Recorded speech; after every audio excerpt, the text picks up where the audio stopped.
Friends ఇది ఎర్రచందనం మొక్క అనమాట. తెలుసు అంటారు మీకు.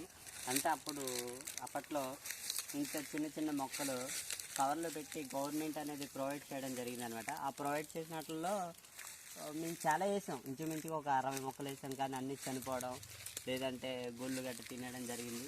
ఇదినా ఇంకోటి ఉంది మళ్ళీ అక్కడ. ఆ మొక్క చాలా ఏపుగా పెరిగినాయి. ఇదంటే ఎందుకు అంత ఇష్టం నాకు తెలియదు. చాలా అంటే చాలా ఇష్టం అనమాట. చాలా బాగుంటుంది మొక్క. దగ్గరికి చాలా ఇష్టం. మా నాన్నగారు వేసారు, దాన్ని అలా పెంచుకుంటూ వచ్చామన్నమాట మేము. ఎర్రచందనం గురించి, దాని వాల్యూ గురించి మీకు ప్రత్యేకంగా చెప్పవసరం లేదు.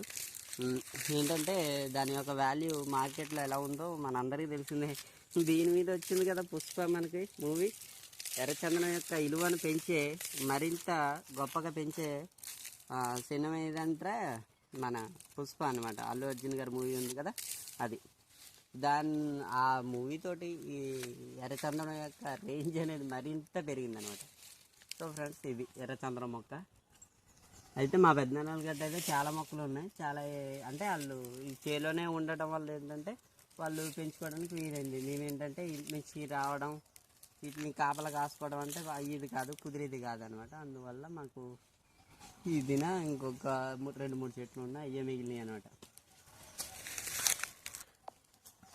ఫ్రెండ్స్ చూస్తున్నారు కదా, అది ఫ్రెండ్స్ ఇది బాదం చెట్టు అన్నమాట. చూస్తున్నారు కదా, ఇది మా పెద్దనాన్న పెంచారు అనమాట, చేలో పెంచారు. మన ఏంటంటే ఊర్లో చూస్తాం ఎక్కువగా బాదం చెట్లు, కాబట్టి ఇది చేలో పెంచుకుంటున్నారు అనమాట.